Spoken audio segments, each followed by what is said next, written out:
Hello friends, एक बार फिर आपका स्वागत है मेरे इस एपिसोड सीरीज का और जिसका शीर्षक है no yourself and know your potential. और ये मेरा तीसरा एपिसोड है इस पर्टिकुलर सीरीज में।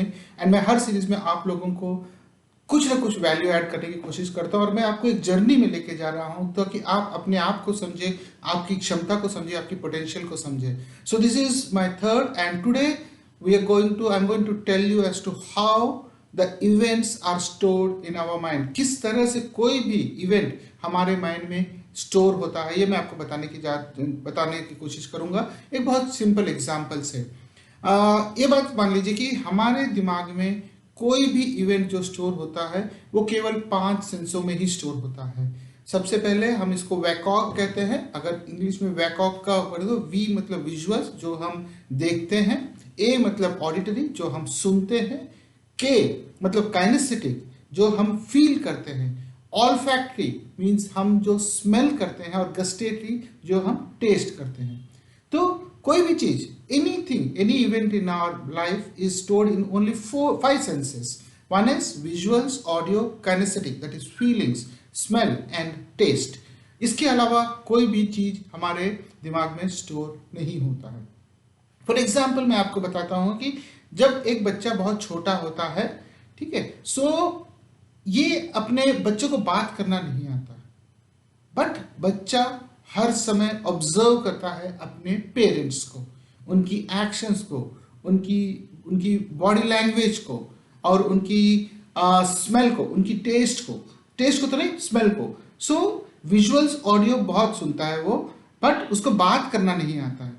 तो ये जो चीजें उनके फादर की, पेरेंट्स की एक्शंस होती हैं, ये कहीं ना कहीं जाके उसके दिमाग में स्टोर होता है और ये एक इवेंट बन जाता है। सपोज फॉर एग्जांपल मैं आपको बताता हूँ कि अगर बच्चे, मम्मी और पापा, बच्चा छोटा है, बच्चा यहाँ बैठा हुआ है, मम्मी पापा उसके कुछ झगड़ा कर रहे हैं, उसको लैंग्वेज तो समझ में नहीं आ रहा, बट उनकी बॉडी लैंग्वेज को वो समझ पा रहा है, बिकॉज उनकी आवाज को वो सुन पा रहा है जिसमें पिच ऊपर नीचे हो रही है और कुछ हार्ड वर्ड्स बोल रहे हैं, कुछ जोर से चिल्ला के बोल रहे हैं। तो ये सब चीजें वो उसके दिमाग में स्टोर हो जाता है और ये इवेंट की तरह रह जाता है।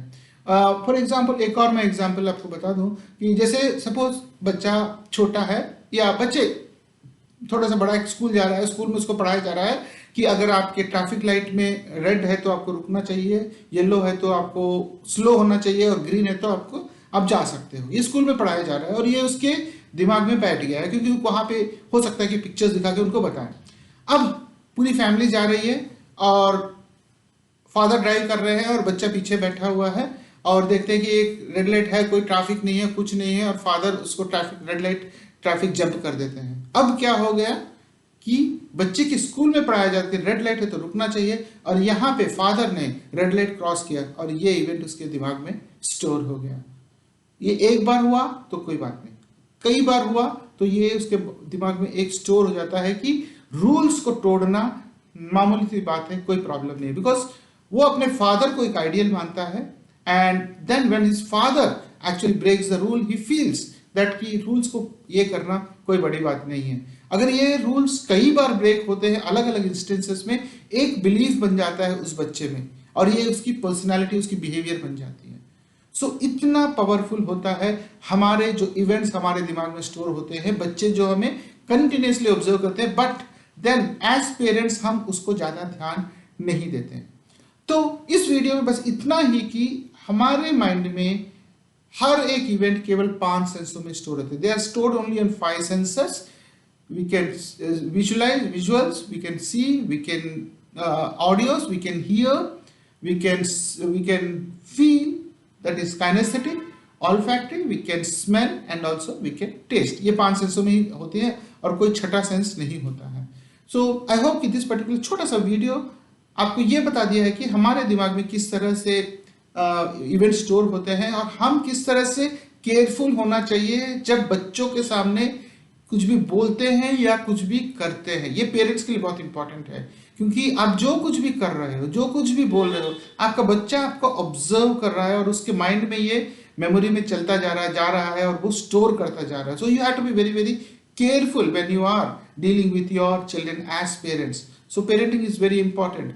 मेरा अगला वीडियो हो सकता है, उसके बाद का वीडियो मैं पेरेंटिंग के बारे में बताने वाला हूं कि पेरेंटिंग क्यों बहुत इंपॉर्टेंट है आज के ज़माने में। पेरेंटिंग एक बहुत बड़ा प्रोजेक्ट है और इसे हम आम जिंदगी में बहुत लाइटली लेते हैं। हमें कोई ट्रेनिंग नहीं दी जाती है, हमारी शादी होती है, बच्चे आते हैं और हम अपने पेरेंट्स बन जाते हैं। बट पेरेंट्स किस तरह से होना चाहिए, how a parent should behave, what parenting is all about, ये हमें कहीं नहीं पढ़ाया जाता। मेरे उस वीडियो के लिए इंतजार करिए। मैं भी अगला वीडियो और इसके बाद का वीडियो मैं पेरेंटिंग के बारे में, पेरेंटिंग टिप्स आपको देने वाला हूं और ये बहुत ही इंपॉर्टेंट वीडियो होने वाला है। So if you feel that this particular video has added some value to your life, added some knowledge and wisdom to you, please subscribe to my channel and wait for my next video. मेरे अगले video के लिए इंतजार करिए क्योंकि ये और भी थोड़ा अच्छा होने वाला है और आपको कुछ और नया सीख आपको देगा। Till then, take care of yourself. जय हिंद।